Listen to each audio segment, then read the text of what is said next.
Live at 5 tonight, we're working developing news on the death of a local student.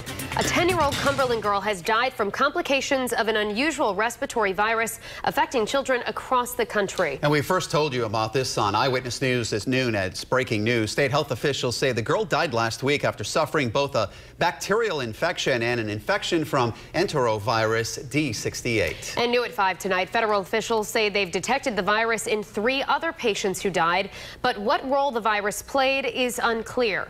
We have live Eyewitness News team coverage tonight. Eyewitness News reporter Jared Pliner has more on what parents need to know. But first, let's go to Eyewitness News reporter Susan Campbell live outside the Department of Health with more on what she's learned since noon. Health officials tell us the little girl didn't have any underlying health problems. They tell me her illness came on quickly and furiously. Last week in Cumberland, the parents of a 10-year-old noticed their little girl was having trouble breathing. They called 911 and the 5th grader was rushed to the hospital. Health officials say within 24 hours, the girl died. Her name is not being released. They've gone through the worst tragedy a family can go through. And, you know, they're approaching this with tremendous courage and tremendous love. From what I understand, this was a beautiful child. Dr. Michael Fine, the director of the Rhode Island Department of Health, says the girl had a serious staph infection called Staphylococcus aureus sepsis. She also tested positive for Enterovirus D68, a respiratory illness that's sweeping the country. It is, from an infectious disease perspective, really a perfect storm. The combination of Staph aureus and D68 is very rare. This is an isolated case, and which obviously led to a tragic outcome, but is not something we expect to see again. According to the Centers for Disease Control, 4 people who've tested positive for Enterovirus D68, including the girl from Cumberland, have died. Health officials say it's unclear if the virus caused their deaths. Dr. Fine compared enterovirus to the common cold, saying there's no vaccine to prevent it and there's also no medication to treat it. Mike? Susan, I think a lot of parents are thinking tonight they're also concerned. When should, we call the doctor if my child's not feeling well, or when should we take the child to the hospital?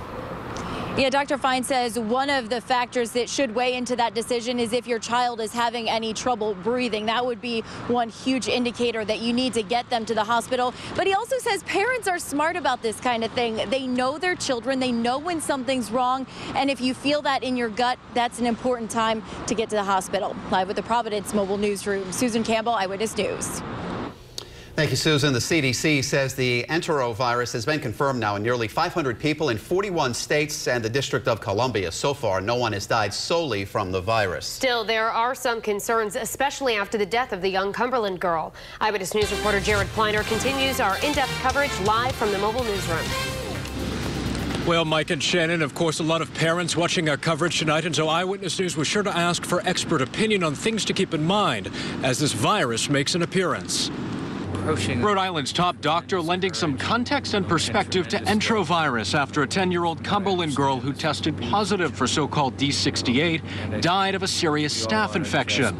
Dr. Michael Fine emphasized Wednesday, we live in a world of viruses and bacteria. For most people, Enterovirus D68 will be a mild illness. For many of us will have it, and it's nothing for most of us more than a cold. The care is entirely supportive. There's no vaccine and there's no specific treatment, as we don't have treatments for the common cold. Beyond presenting like a common cold, Fine says enterovirus can progress to wheezing and trouble breathing. Infants, children, and teens are most at risk, particularly those with asthma. In light of parental concern, Fine underscored some takeaways. One could say the prescriptions are key for good health all the time. Make sure your kids are washing their hands 5 or 6 times a day. Make sure that anybody with asthma has their asthma under good control.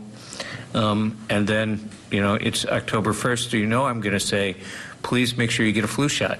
The flu is a virus that we can prevent. And some good advice in light of the story, but as we said, good advice every time of the all time of the year, trying to impress upon your children not to touch their face with unwashed hands, not to share utensils with someone who is sick. And from the parental standpoint, although this could be a family activity, routine cleaning of household surfaces, maintaining that safe, clean environment. Live with the mobile newsroom tonight, I'm Jared Pleiter, Eyewitness News. Now, the superintendent of Cumberland Schools says he was misinformed when he emailed parents last Tuesday to tell them the student who died did not have enterovirus. The Department of Health tells us the test results were not conclusive at that time. And that message is one of several the Cumberland School Department has sent out since the student's death to ensure parents and the community that they're taking steps to keep students and staff safe. Now, in an email sent out this afternoon, school officials said, quote, "We please know that we are now taking additional precautions of having each school classroom and all school buildings cleaned. We already do this several times a week, but have stepped up this practice and are leaving no stone left unturned."